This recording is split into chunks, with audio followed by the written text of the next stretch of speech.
minsan ay sa tulong ng ilang karaniwan at masasayang libangan na sila'y may pusong matapat at matibay na hindi nananaig ang lungkot sa kanila. At nang magkatipon-tipon sa isang lugar ang tatlong Kastila para mawala roon ang kalungkutan at sama ng loob. Sinambangan ni Terpsichore sa maraming bahay, pero lalo na sa bahay ng bihasang mayamang Pilipino na pinaroroonan namin.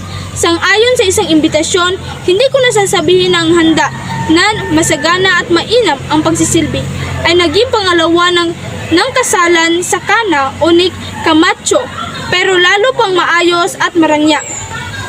Ang alkalde ng lalawigan ay dumating ngayong hapon para maging panauhing pandangal sa seremonya bukas.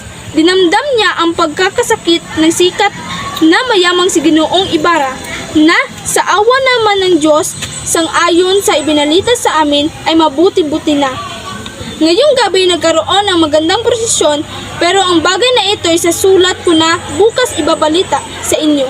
Sapagkat bukod sa napakalakas ng paputok at halos nakakabingi sa akin, ay pagod na pagod ako at matindi na ang aking antok. Samantalang kumukuha ako ng panibagong lakas sa mga bisig ni Morfeo o kaya't sa katre ng kumbento, ay hangad kong magkaroon kayo ng mabuting gabi. Tangi kong kaibigan at hanggang bukas na siyang magiging dakilang araw. Ang iyong masuyong kaibigan, ang Kabalitaan, San Diego, 11 ng Nobyembre. Ito ang sinulat ng mabait na tagapag-ulat. Martin sa kaibigan niyang si Luis Chiquito. Mahal kong Choy, pumunta ka agad dito sapagkat masaya ang pista.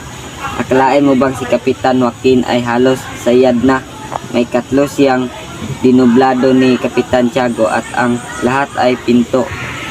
Kaya't si Kabisang Manuel ang may-ari ng bahay ay lalo pang nabawasan ang tuwa.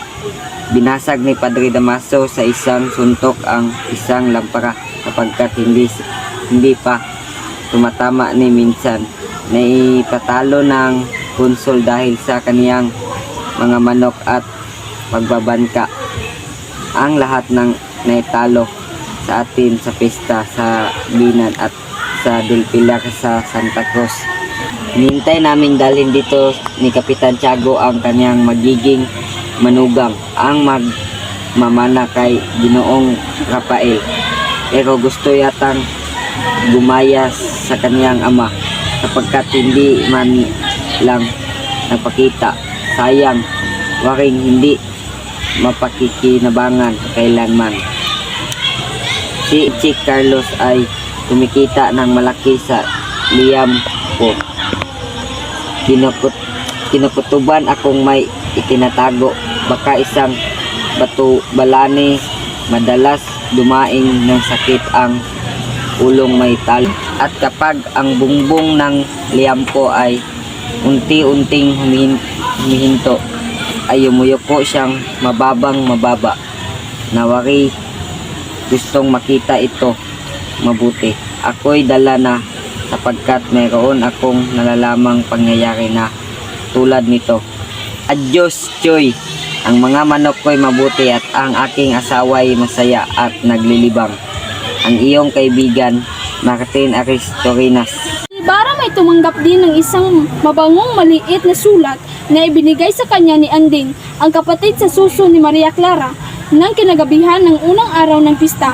Ang sabi ng sulat ay ito: Crisostomo, mahigit maghapon ka nang hindi nagpapakita. Narinig kong may kaunti kang sakit.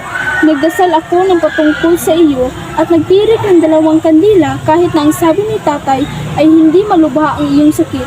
Kagabi at ngayon ay naiinis ako ng mga tao sa pagpapatugtog ng piano at kaanyayang sumayaw.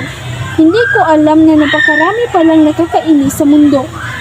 Kung hindi lamang dahil kay Padre Damaso na nililibang ako sa pagkukwento ng kung ano-anong bagay, ay nagkulong na sana ako sa aking kwarto para matulog na lang. Isulat mo sa akin kung anong mayroon ka at sasabihan ko kay tatay na dalawin ka. Pinapapunta ko ngayon dyan si Anding para ipagluto ka. Mahusay siya magluto at baka nga mas mahusay pa kaysa mga katulong mo. Maria Clara, pahabol. Kung hindi ka pupunta rito bukas, hindi na ako pupunta sa seremonya